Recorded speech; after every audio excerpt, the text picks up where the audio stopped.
Welcome to the Mobile Workforce Podcast, where we sit down and have real conversations with business leaders that have been where you are. During these interviews, we'll dive into what it takes to improve systems and champion processes that maximize performance. Each week, our trailblazing guests share their experiences and understanding of the workforce to help inspire change, challenge our thinking, and share what it takes to successfully travel the road to profitability.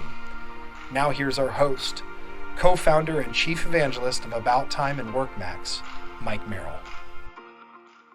Hello and welcome to the Mobile Workforce Podcast. I'm your host, Mike Merrill, and today we're sitting down with Robin Thorne. And Robin is the president and CEO of CTI, an engineering firm that provides environmental safety, compliance, and also construction management services. Robin is also the founder of DemoChicks, a nonprofit organization that introduces girls and young ladies to non-traditional careers and empowers women in them. So in today's episode, we're going to talk with Robin about the process of going from a paper-based to a cloud-based business and why cloud computing is needed to grow your business and the importance that it is to small businesses and owners to be able to work from anywhere. So welcome, Robin. So grateful to have you on. I'm looking forward to the discussion today. Well, thank you for having me. I'm really excited about sharing this information. That's awesome. Well, I think to start out, I just wanted to ask you, what do you think it looks like for a business to run with the right software and systems versus companies that haven't figured that out yet? Well, I would say that the businesses run more efficiently. So it's nice to be able to open a file once you receive it, right? If you don't have the proper software, you might have challenges opening files. Another issue would be if you don't have like a PDF software, you can't make changes. So you might have to seek out a free service that you can only access 3 times within so many hours. And so if you have to make additional changes, you have to sit there and wait until you're able to make changes. So it just helps you to run more efficiently. So what I'm hearing there is that sometimes freeware is not a better answer because you're gaining inefficiencies that you'd be better off spending a little bit of money on. Is that right? Exactly. Awesome. So in your particular case, how did investing in cloud technology alleviate the challenges that you had? Well, the things that I mentioned were the challenges that we had. And so it just helped us to operate a lot smoothly. Plus you feel it's empowering, right? It's empowering when you're able to do the work, and it's kind of interesting because as a small business, sometimes people don't expect you to be able to operate efficiently, and I've had people come on board and they would use the freeware. And I would tell them, wait a minute, we have Adobe Pro. We can do anything with the PDF. And so it's exciting, and even when we share that with our staff, they're like, wow, that's great, because wherever they came from, maybe didn't have it. So I would say, believe it or not, having the right software is actually empowering. That's awesome. So were there hurdles in making that transition or challenges that you encountered or were able to overcome or that were intimidating for you?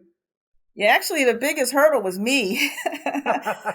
Yeah, because so I had a software and we were operating professionally and efficiently, I thought, but it was just me. Like I was a solopreneur, and as I brought people on board, maybe to consult, I could create their email address. I mean, it was fine, right?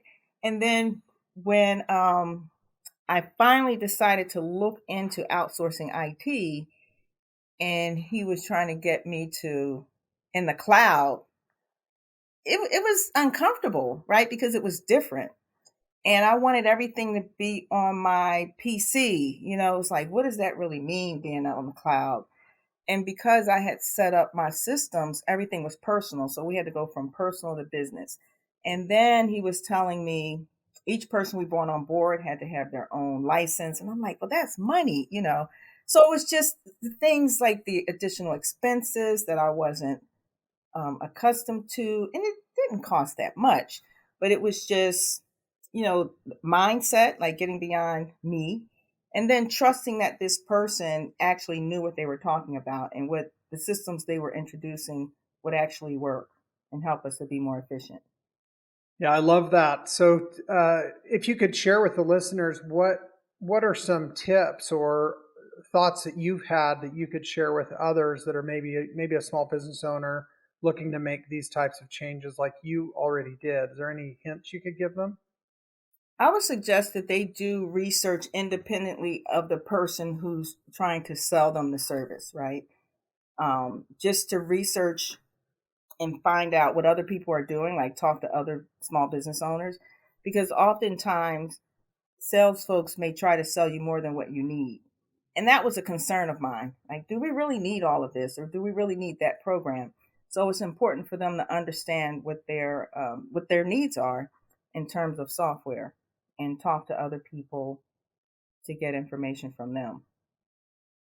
Yeah, I think that's wise for sure. And I know, even in our software technology business, it's the same thing. We, usually analyze multiple solutions and get presentations and talk to customers and go through a pretty in-depth vetting before we make a large investment, because I'm sure, as you can attest, it's not just the cost of the software, but also your resources and the time and the wages that you have to pay to learn and get trained. And then if it doesn't work, then you're going to have to spend even more money to switch and to invest in something new and go back through it all over again, right? Right.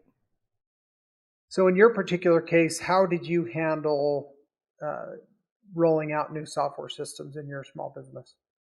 Well, once I saw that having my IT outsourced, it was less responsibility for me. That's one less thing that I had to do.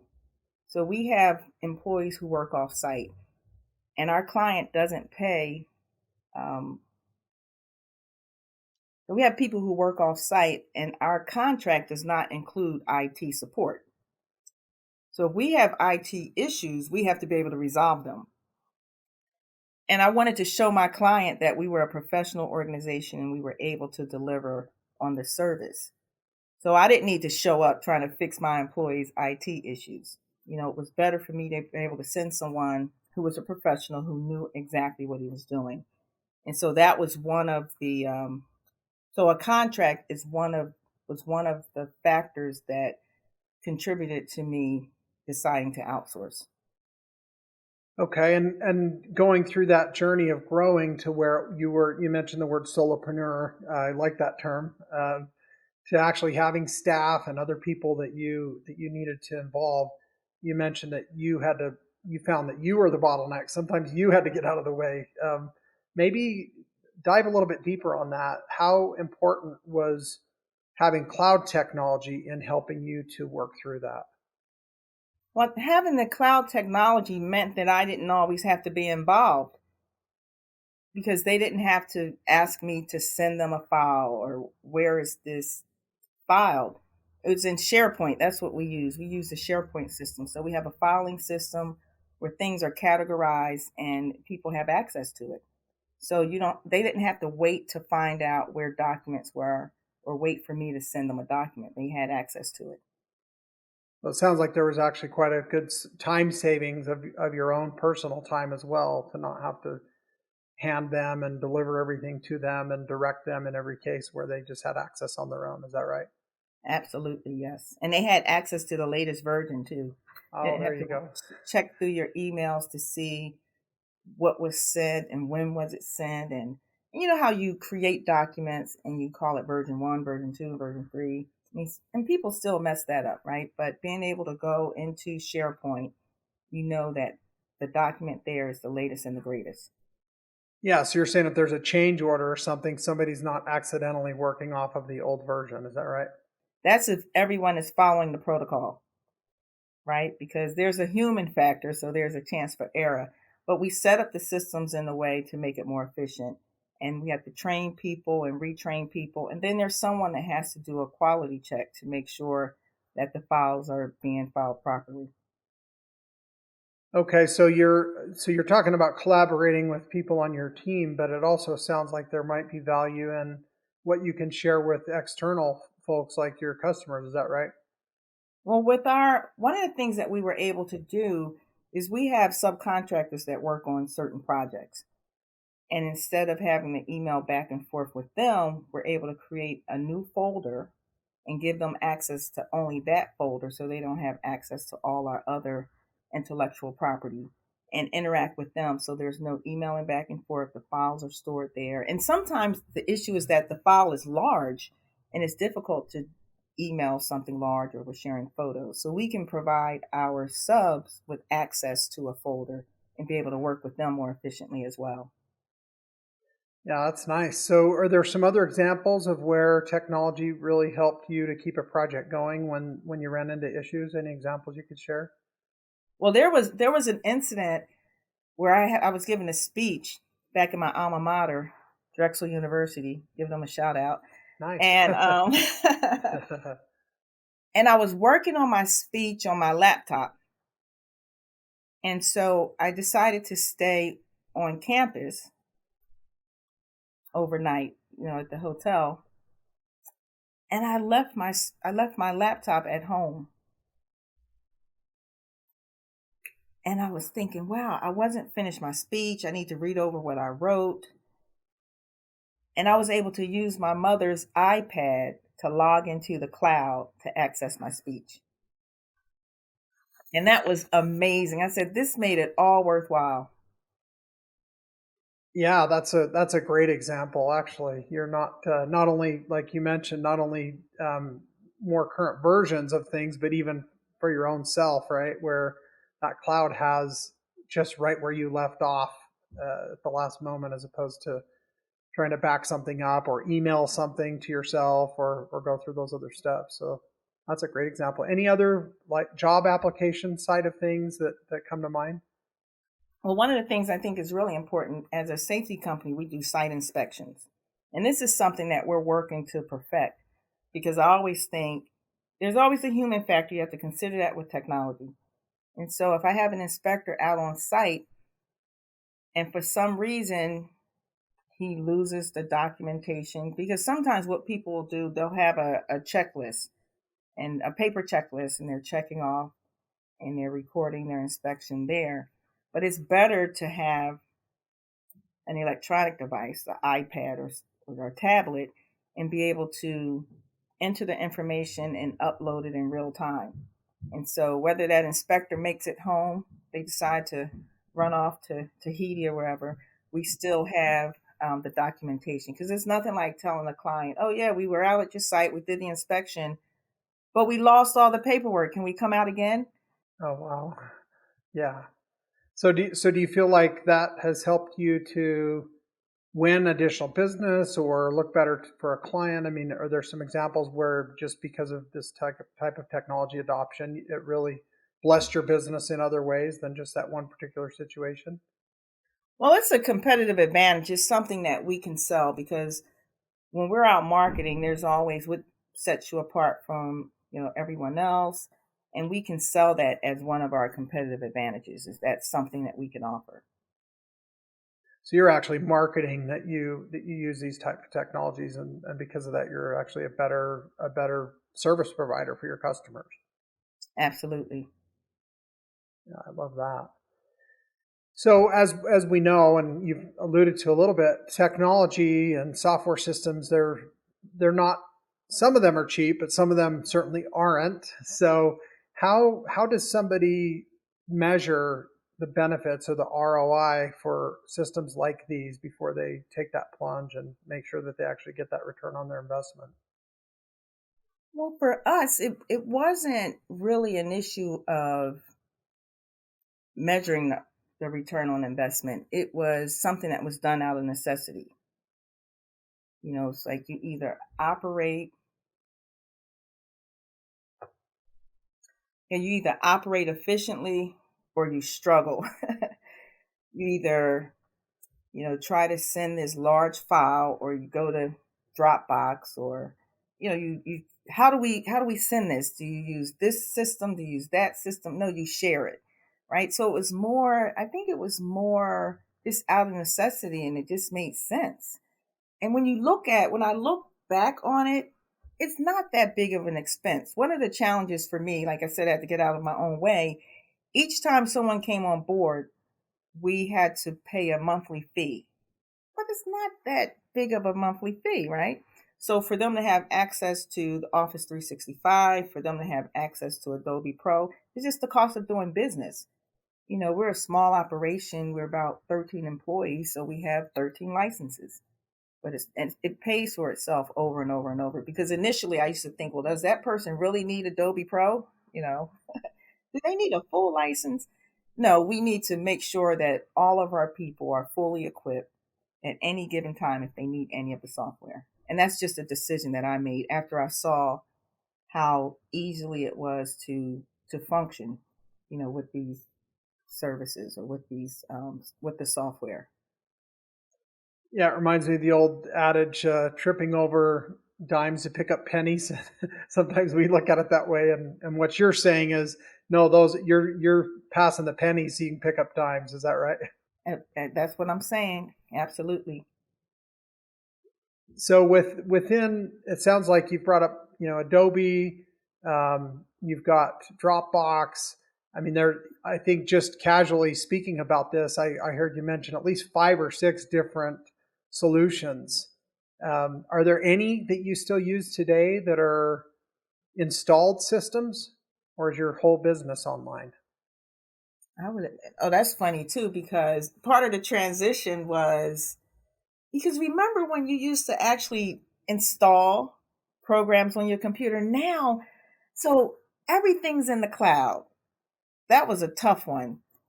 All of our programs are in the cloud. So you don't have to get the latest version, right? You don't have to go out and buy and install. They're all in the cloud. There's nothing that's loaded on our computers.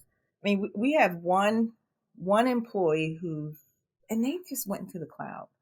One employee about 3 years ago when we hired him, we purchased the software. And then when we renewed last year, it was a different version and it was a cloud version. So even they're in the cloud. So no, all of our software is pretty much in the cloud. And when I mentioned Dropbox, because early on, that's what we used. And, my IT tech, he tells me, you don't need any of those things. But sometimes it's hard to let go, right?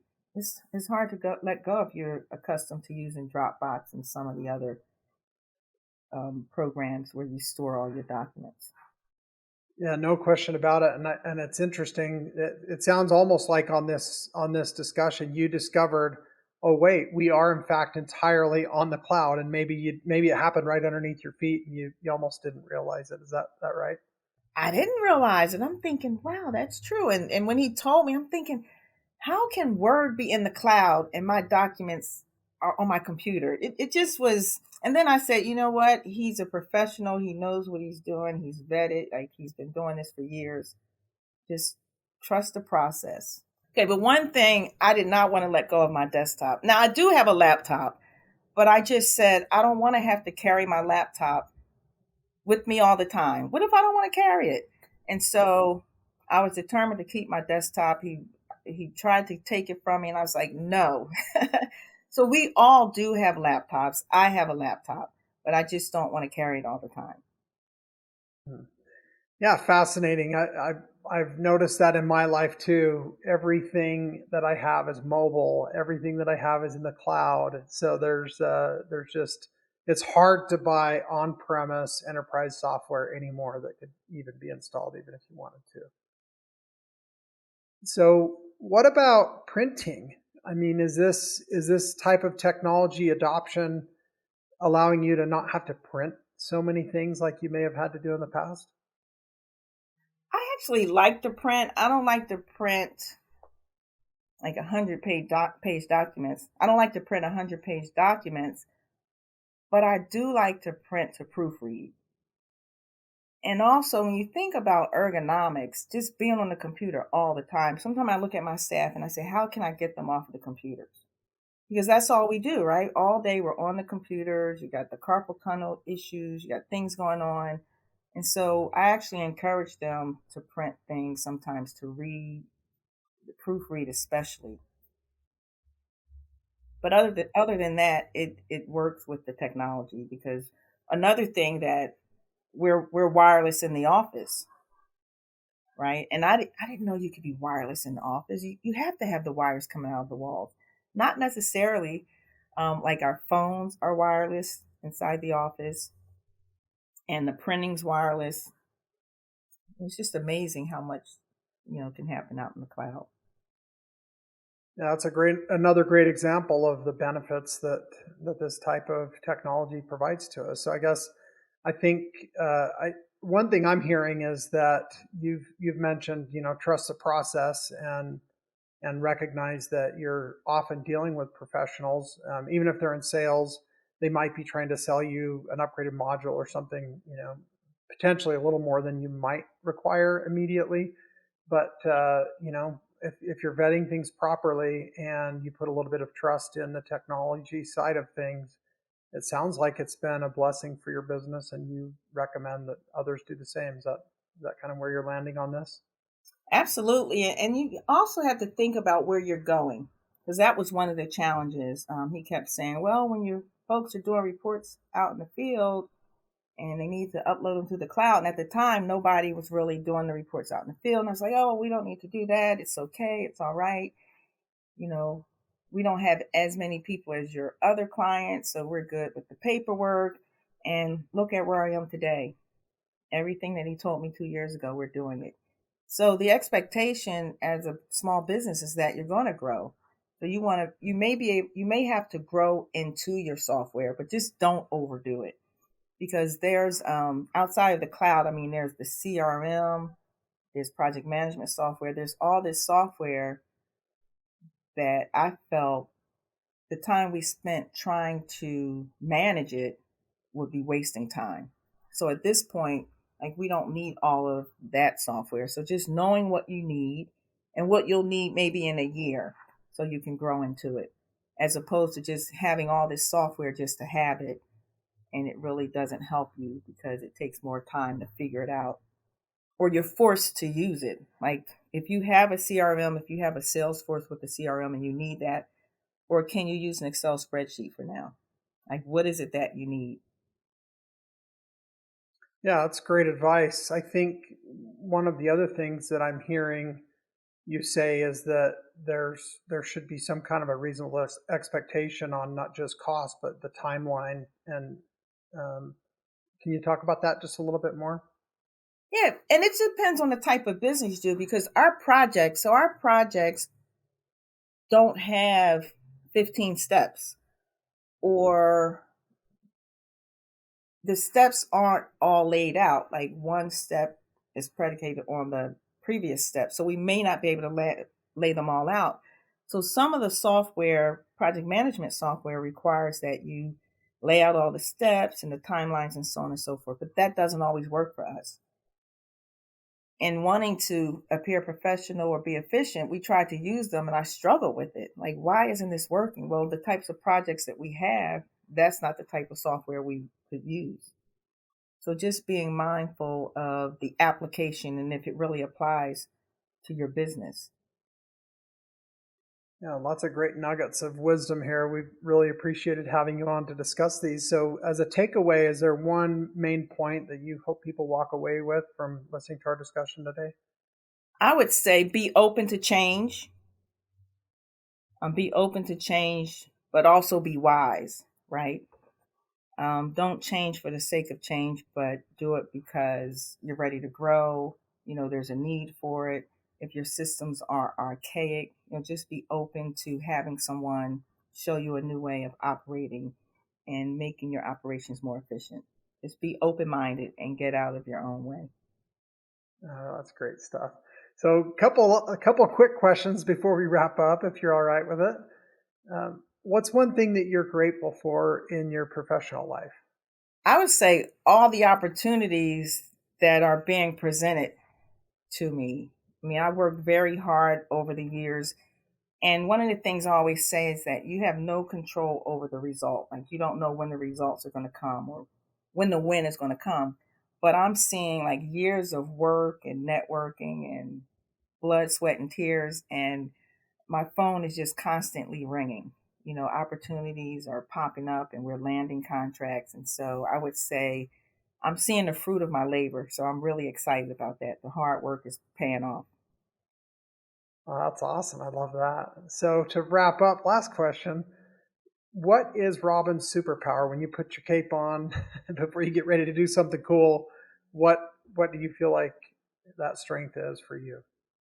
I would say that my superpower is caring and being concerned for others, because it's not always about the dollar.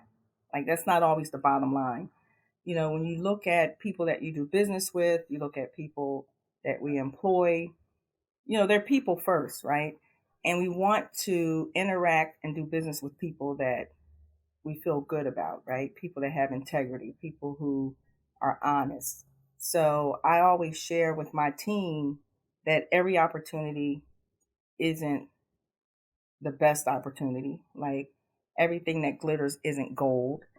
And with my employees, I tell them that what's most important, yes, we want them to come to work. We want them to be efficient and all of that, but we also want them to be able to take care of their families, because that's what's important. So if your kid has a soccer game, get your work done, but go to that soccer game. Like, don't be afraid to take time off, right, to spend with your family. So money's good, but people are important as well. That's awesome. Well, I love that. And it's been really fun getting to know you and having this conversation today. We're so grateful that you joined us, and I hope that your message will inspire and resonate with others that are either in your boat or working towards being in the boat that you're in. And so thanks again for joining us. All right. Well, thank you for the opportunity to share all of the things that I've learned along the way. I hope that it helps someone. Fantastic. You bet. All right. Take care. Thank you for joining us today on the Mobile Workforce Podcast, sponsored by About Time Technologies and WorkMax. If you liked the conversation we had today, or were able to learn anything new or helpful, please make sure to follow us on our WorkMax page on LinkedIn and on Instagram at WorkMax_. And subscribe to the show on iTunes or your preferred podcast platform so you will never miss another insightful episode. Also, if you enjoyed the podcast, please leave us a 5-star rating and review and share the show with your friends and colleagues. Your support means the world to us and will allow us to continue providing impactful information with others looking to improve their results in their business and, in turn, their life.